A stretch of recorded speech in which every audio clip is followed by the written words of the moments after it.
Hi, I'm Marcela Garcia. I'm the coach and choreographer for the Capital City Dance. Just finished our first day for auditions. It is Saturday, and we just taught the jazz dance and the hip-hop dance. We did one cut already. The process that we really go through is after we made our first cut, now I just taught a second dance, and we're giving them this night to basically just go home and practice and really make sure that they know the dance so that they can come back tomorrow and show us really what they have.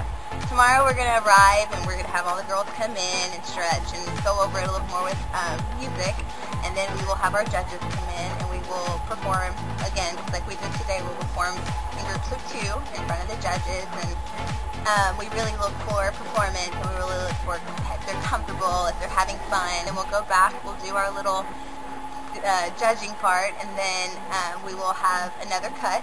From there we will have a little smaller group and we will draw numbers and we'll go into the interview portion.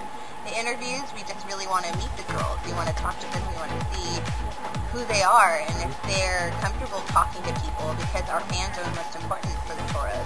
So we want to be able to see if they're capable of knowing the Toros and knowing what's going on and being excited about it. After the interviews, have a chance to make another cut.